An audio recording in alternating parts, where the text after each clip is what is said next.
Hola a todos y a todas, soy Biende y hoy os voy a contar una historia de esas que se dice que la realidad supera la ficción. Una serie de asesinatos en la capital porteña que ocurrieron a lo largo de los años 1971 y 1972, donde aparecerían más de una decena de víctimas en la ciudad de Buenos Aires.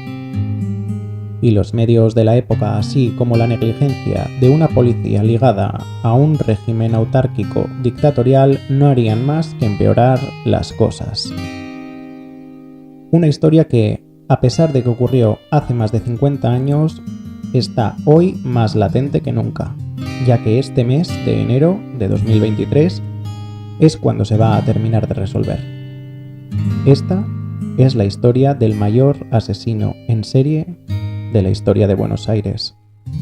Y esto es Historias narradas en Argentinos por sorpresa.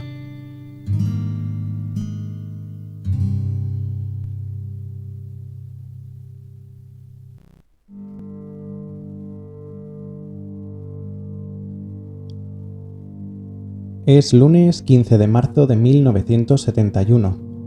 Es verano en el hemisferio sur, en Argentina, y en la discoteca Enamur, su gerente Félix Pedro Mastronardi y el barman Manuel Jesús Godoy duermen en dos camas en una habitación en la trastienda de la discoteca.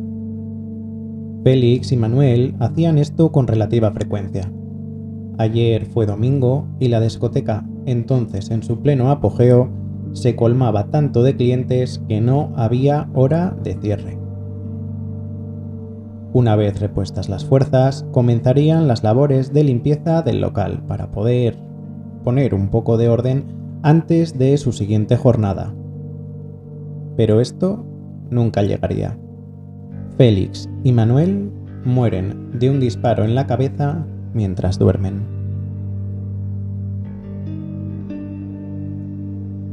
Saltamos al lunes 9 de mayo de 1971. La familia Bianchi se había quedado dormida viendo la televisión. La familia está compuesta por José Bianchi, Dora, la mujer, y su bebé, de 3 meses de edad en la fecha.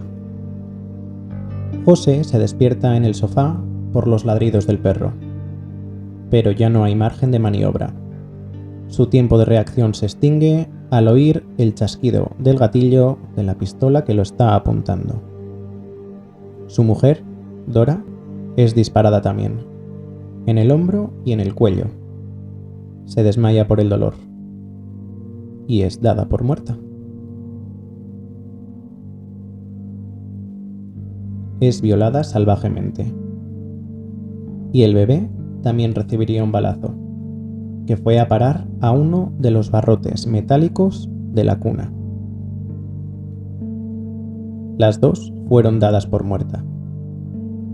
Y ya os puedo adelantar que ambas sobrevivieron. De hecho, la que fuera el bebé hoy tiene 50 años y vive alejada del foco mediático que es hoy esta serie de crímenes. Pero a eso volveremos más tarde.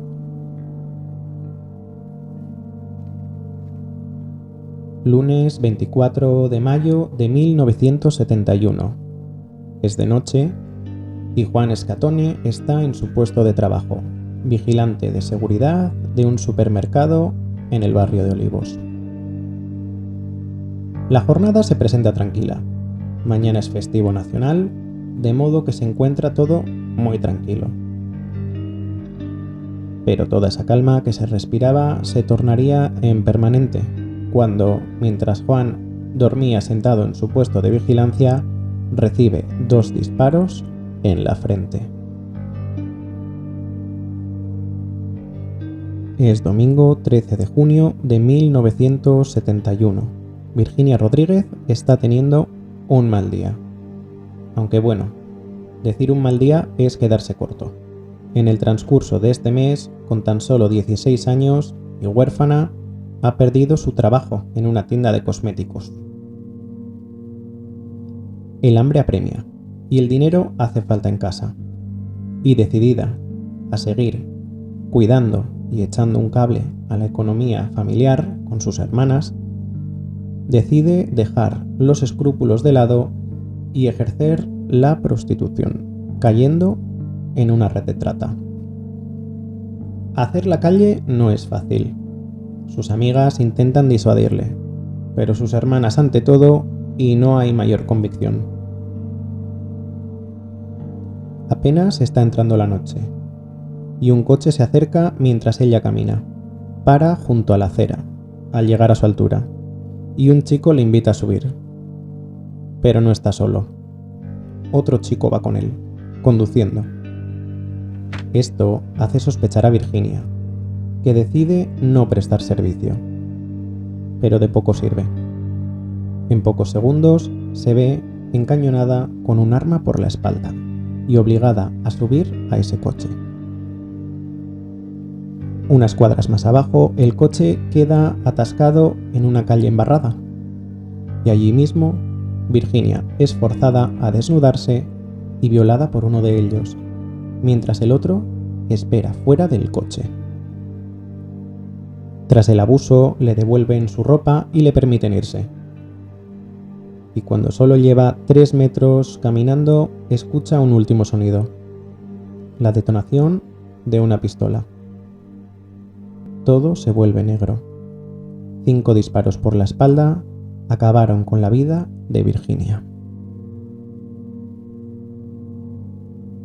Hoy es jueves 24 de junio de 1971. Ana María Di Nardo, modelo de 23 años, va a visitar a su novio, que trabaja en un bar. Son más de las 9, y este le pide a Ana que él llame a un taxi para volver a casa. Ana rechaza esta propuesta. Están ahorrando para casarse y cumplir su sueño de comprar una pequeña casa en el campo y formar una familia. De modo que opta por caminar un poco y volver en autobús. Pero las casualidades harían que Ana jamás llegase siquiera a la parada. A escasos metros del bar, un coche con 2 asaltantes le obliga a subir a punta de pistola y es conducida a un descampado. El mismo descampado donde 11 días atrás moría Virginia Rodríguez, pero esto ella no lo sabía. Uno de los asaltantes se dispone a violarla, pero Ana pone toda su energía y su fuerza en defenderse. El agresor desiste, le deja ir, pero pocos metros duró esa libertad, y 7 balazos acabarían con su vida. Después le robaron el dinero que llevaba encima y le destrozaron una mano a base de balazos. La policía se encontraba sin ningún dato en concreto. En el caso de Ana, las sospechas caen sobre su prometido. En cuanto a Virginia, acreditan la autoría a alguna red de trata, o a su proxeneta, si es que lo hubiera. Y los anteriores casos los asociaban a crímenes pasionales, como podía haber sido la familia Bianchi, ajustes de cuentas o simples robos. Nadie buscaba a 2 individuos.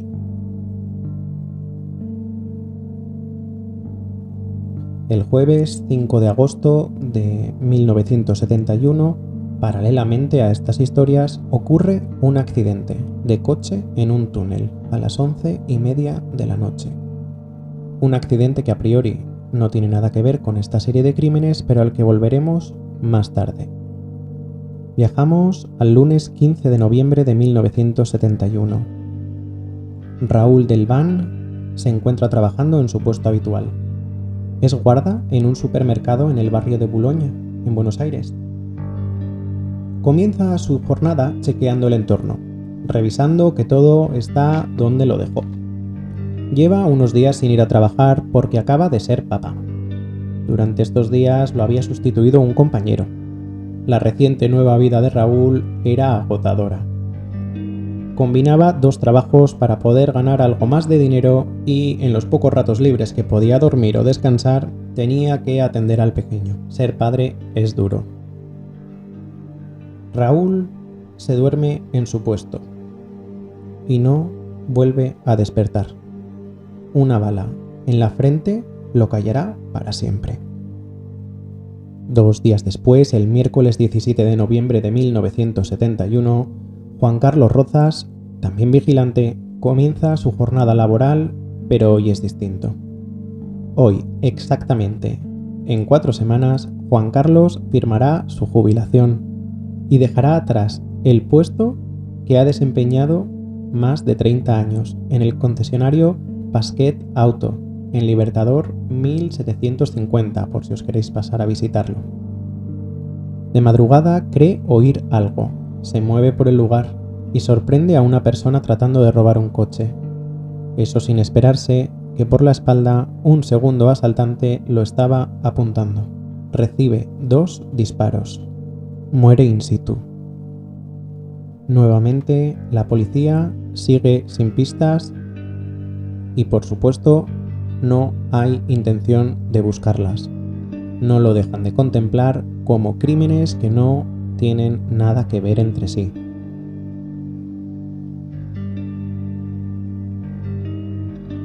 Diez días después, el 27 de noviembre de 1971, lunes, Bienvenido Serapio Ferrini cumple hoy una semana trabajando de guarda de seguridad en otro concesionario.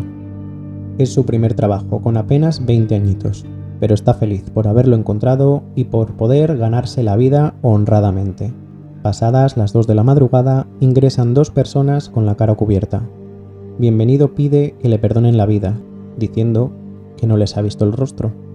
Le obligan a subir al primer piso y después de 5 horas quemando la caja fuerte con el dinero del concesionario y sacar 1.500.000 pesos de la época, le dedican 3 disparos. Bienvenido Serapio Ferrini es asesinado en el lugar del robo. Hasta la fecha, la policía sigue dando palos de ciego. No solo porque no saben a quién están buscando, sino que, además, ni siquiera se han planteado relacionar estos crímenes entre sí. En los informes policiales del último trimestre del 71 sí se menciona el incremento de crímenes y robos en la ciudad, pero todo queda ahí. El jueves 3 de febrero de 1972, en la ferretería Maseiro Hermanos, se encuentra el vigilante Manuel Acevedo, el cual es sorprendido por 2 encapuchados. Estos le prometen dejarle vivir si les abre la caja fuerte. Caminan hacia el lugar, pero en algún momento se arrepienten y fusilan a Manuel de 2 disparos. Y aquí es cuando esta historia se empieza a destapar. Cuando la policía llega al lugar del crimen, aparecen el robo de 1.400.000 pesos y no 1, sino 2 cadáveres.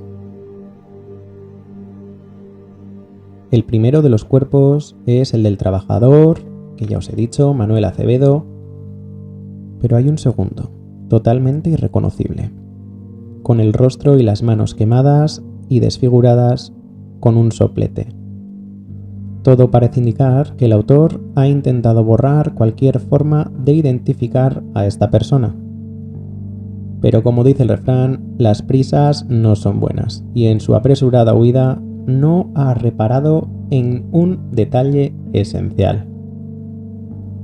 El cuerpo desconocido guardaba todavía en su bolsillo su documento de identidad, Héctor Somoza. La policía identifica a Héctor José Somoza y manda una patrulla al domicilio que figura en su documentación. Es la madre de Héctor, Delfina Armaño de Somoza, la que recibe la noticia, pero con un matiz. La policía cree que Héctor no era víctima, sino verdugo. Tras las primeras conversaciones con Delfina, esta señala que desconocía saber los quehaceres de su hijo, ya que se pasaba los días recorriendo la ciudad con su amigo inseparable, Carlos Robledo Puig.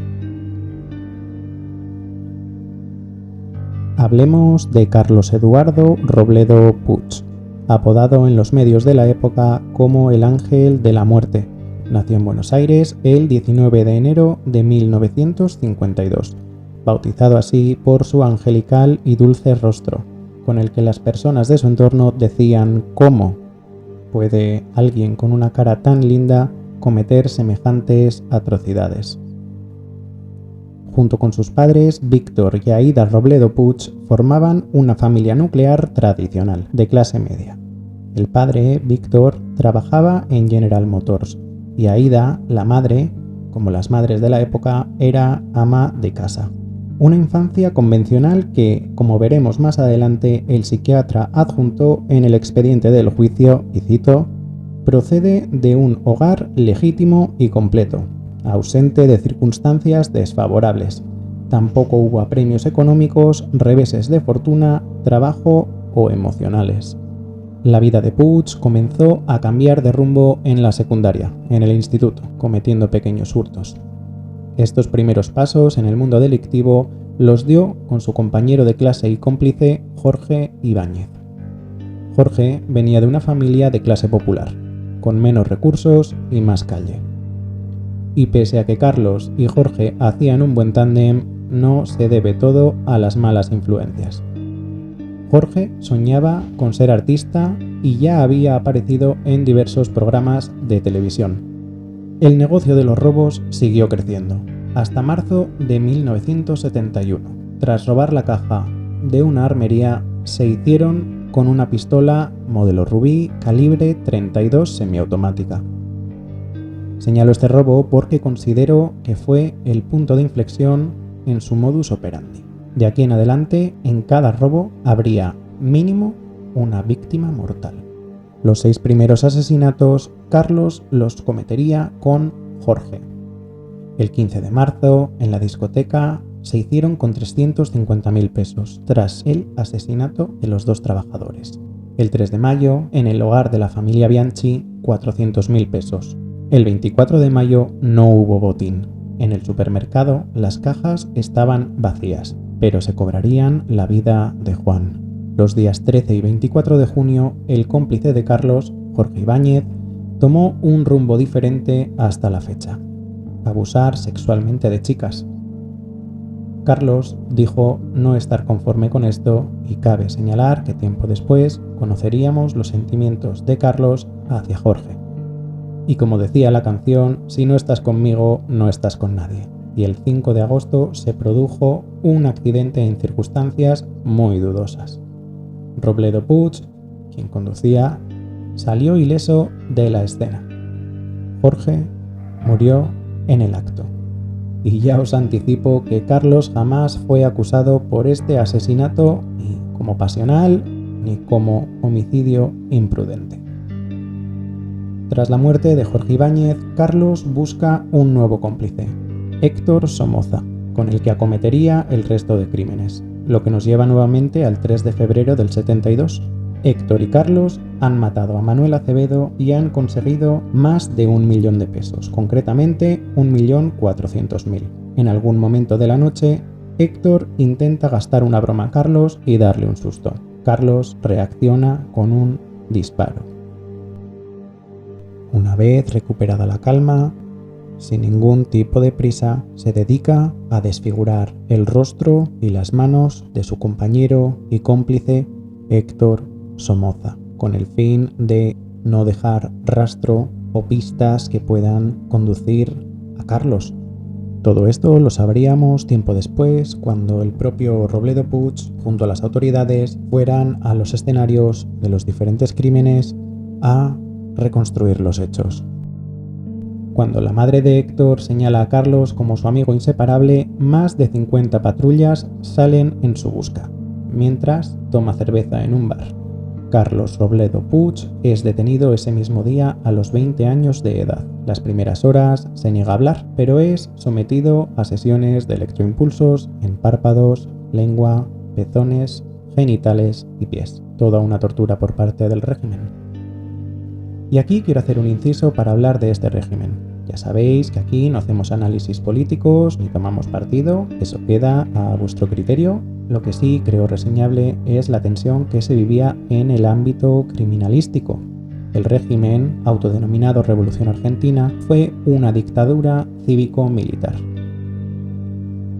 Con esto, una de las primeras medidas del gobierno era tapar o encubrir los problemas sociales para generar la falsa ilusión de paz y armonía, visto desde fuera que pareciese que todo estaba en orden dentro del país. Esto se traduce, entre otras muchas cosas, en frenar posibles investigaciones policiales o acallar las voces de las personas que pedían resolver los casos de sus familiares. ¿Podría haberse evitado más muertes? La señora que nos acompaña es la hermana de una de las personas que fue asesinada por Robledo Puch. ¿Quién era su hermano? Gerente del amor. ¿Por qué, Felipe Gómez Tonardi. ¿Por qué, señora, está presente usted aquí? Le digo, porque quise verlo. Quise ver la cara del asesino porque no podía comprender que una persona hubiera matado a mi hermano realmente y en la forma que lo asesinó. Después que se cerró el negocio, durmiendo, entró, robó y durmiendo en la cama así lo asesinó. A él y a un empleado. Y ahora que lo vio, ¿qué siente usted? Ganas de matarlo. Bueno, ¿qué puedo sentir? ¿Qué puedo sentir? Gracias, señora. Vale. Cuando el caso se destapa el 3 de febrero, el gobierno cambia de estrategia y convierten a Carlos Robledo Puch en el enemigo público número 1 del país y pone en práctica todos sus recursos para hacerle confesar. Unos días después, el 8 de febrero, todo el caso se hace público. Durante semanas, los diarios no hablarían de otra cosa. Los titulares: el ángel negro, el ángel de la muerte, chacal, carita de ángel, canalla inmoral, asesino con cara de ángel, el monstruo, retardado moral, criminal afeminado. Cabe destacar que en la época la homosexualidad no solo no estaba bien vista, sino que servía de agravante para señalar a alguien fuera de sus cabales, psicológicamente hablando. No había diario ni revista que no hablara sobre el caso. Salían tiradas nacionales que se agotaban en horas, publicaban información sin contrastar e incluso falsa. Entrevistaban a familiares, vecinos e incluso personas que solo lo vieron una vez, kiosqueros que alguna vez le vendieron una cajetilla de tabaco, algún antiguo compañero del instituto. Todo el mundo escribía sobre el caso y se consideraba legítimo. Detectives, doctores, criminalistas y hasta astrólogos y tarotistas. Cuando comenzaron las reconstrucciones de los crímenes, las aglomeraciones alrededor de los coches eran indomables. Una ingente marea de personas esperaba en los lugares de los crímenes queriendo lincharlo. Y como el propio Carlos contaría en una entrevista años después, los policías hicieron varios amagos de soltarlo a su suerte entre todas esas personas. Después de la reconstrucción de los crímenes, es llevado a prisión a espera del juicio. El mes de julio de 1973 protagonizó una fuga de 68 horas hasta que fue descubierto durmiendo en un bote en el puerto. Dos guardas portuarios le pidieron que se identificara y, cansado de huir sin mediar oposición, dijo: «No disparen, soy Robledo Puch». Finalmente, el 4 de agosto de 1980 comenzó el juicio dividido en 3 vistas. Se presentaron 36 cargos en su contra: 10 homicidios, 1 homicidio simple, 16 robos, 2 raptos, 2 violaciones y 5 hurtos. El 27 de noviembre de 1973, Carlos Robledo Puch es condenado a cadena perpetua. Ingresó en el penal de Sierra Chica, donde hoy todavía cumple condena. Es el preso argentino y mundial que más años lleva preso en una cárcel, y en estos últimos 16 años ha solicitado hasta 10 veces su libertad. Su defensa alega que su pena está agotada, ya que la perpetua en Argentina es máxima de 35 años. Finalmente, esto nos trae a la fecha actual. El pasado lunes 23 de enero de 2023 se celebró un juicio en el que Carlos Robledo Puch pide nuevamente su liberación. Su abogado, Jorge Alfonso, que ya ha recorrido varios platos de televisión, os estaré dejando aquí abajo el link a esas entrevistas, pide la liberación del mayor asesino en serie de la historia de Argentina. Asegura que tras 50 años en prisión, su defendido está plenamente capacitado para reinsertarse en la sociedad. 50 años privado de la libertad. 50 años en los que el mundo ha evolucionado. Tengamos en cuenta que Carlos Robledo Puig no ha conocido cosas de uso diario como puede ser Internet.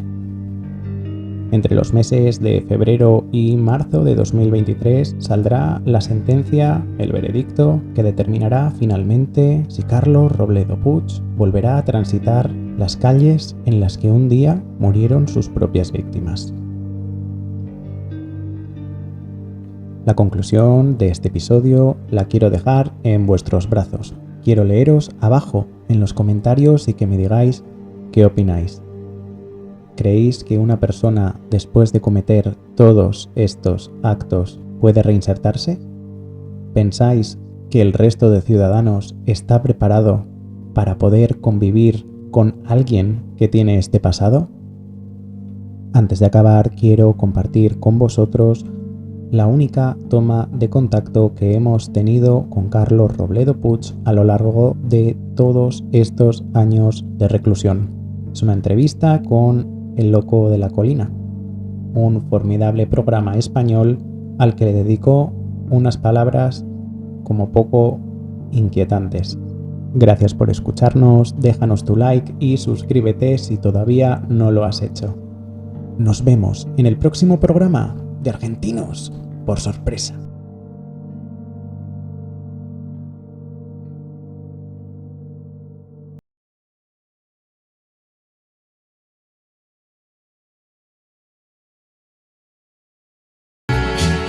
Mientras esperaba el permiso de instituciones penitenciarias, seguía trabajando. Estando en Argentina, haciendo el perro verde argentino, tuve ocasión de volver a entrar en una cárcel con una cámara. Era la prisión de Sierra Chica, donde me esperaban dos presos inquietantes. Robledo Puig, conocido como el Ángel de la Muerte y también el Loco del Martillo.